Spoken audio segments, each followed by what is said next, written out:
Hello ladies and gentlemen, and welcome to your Friday spot here on Pagan Perspective.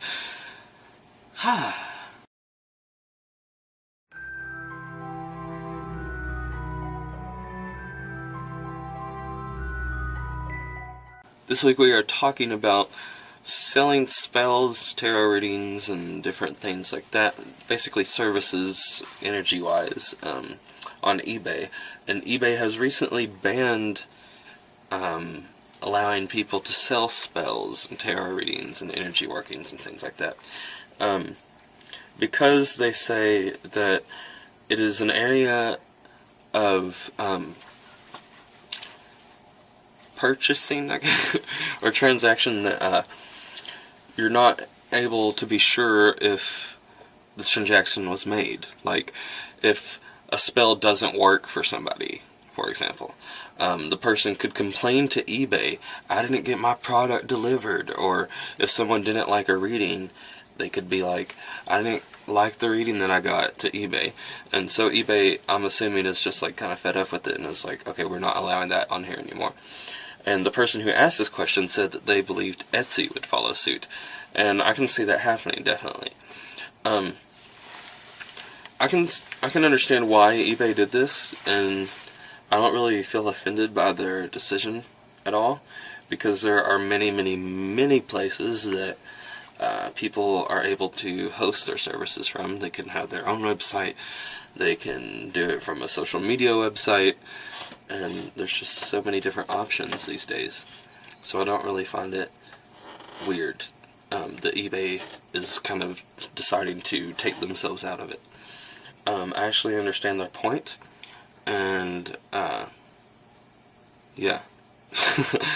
The other kind of topic on this that Cara had mentioned was that someone had asked on her personal channel about using magic and making profit from magic, or psychic services, energy services like Reiki, tarot readings, and things like that, or doing a spell for somebody, making money off these things, charging for your services.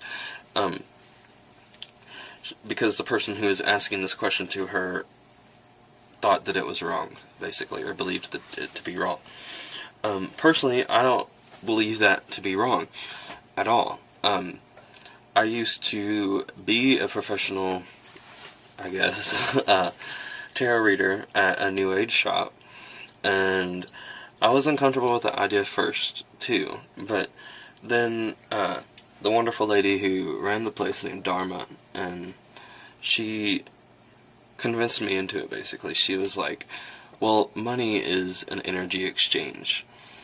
It is a representation of an energy exchange. It is saying, I have put this much energy that I'm giving you for giving me this reading. And something else that it does is it makes it so much more serious for both parties. I noticed whenever people paid me, I cared a lot more what reading I gave them, and if it was good or accurate, you know what I mean? Like, if somebody is just like, hey Cole, give me a reading, by now, I've had so many people ask me that a lot of times, I was just like, okay, whatever, blah, blah, blah, and I would just read whatever the card said. I didn't focus while I was shuffling, I didn't focus while I was reading. I would just give the blatant definition of each card, and, you know, whatever. And it would still work, but just not to the extent that it would whenever somebody would pay me to give them a reading. Whenever someone would pay me, I would focus a lot more, because I wanted to make damn sure that I gave them their money's worth. And at the end of the reading, I would always say, if you would like a refund, or if you didn't like the reading, please let me know. And I'd also say, please tell me if this was accurate, or if it was completely not accurate and completely out of the blue and just pulling crap from the air. Because that was also how I would learn and develop my skill. And it would also be a way that I could tell if the person was satisfied with the reading or not, and if they weren't, I would offer them a refund. I didn't charge money to be manipulative or greedy, or to shut my services off from certain people. In fact, we had Healers Give Back Day, which was a day that the shop would do where all our services were completely free. And I was supposed to give people demo readings, pretty much, to try to get them allured to my other readings, charged readings.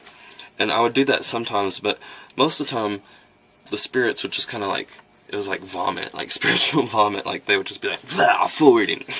And so a lot of people would get a lot of information out of my free readings. And so I wasn't doing it to be manipulative.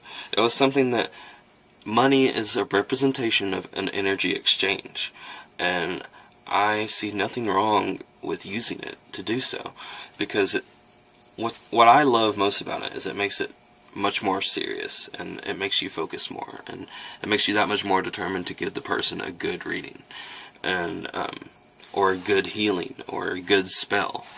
And yeah, it's also just an energy exchange. So that's what I like about it.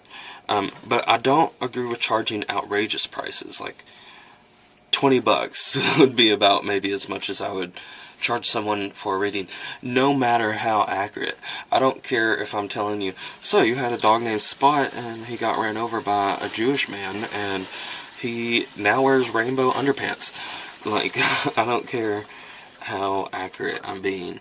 I'm probably not going to charge over $20 to $25. But if somebody else charges more, whatever, I mean, I'm not going to judge somebody for that, but if it's something like, I don't know, $100 or more, I find that kind of strange. But I don't know, I would have to experience it to see if I was getting my money's worth. So maybe I would be getting my money's worth, who's to say?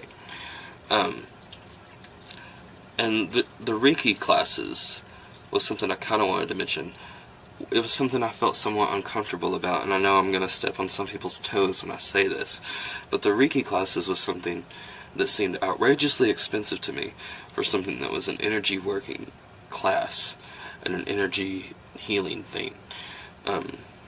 But I don't know, maybe that's just me. I don't know. Anyway, I still find nothing wrong with using money as an energy exchange when performing talents, services like spells, tarot, or, you know, anything like that. I find nothing wrong with that. And I don't really care what eBay did, so I'll see you later. Bye.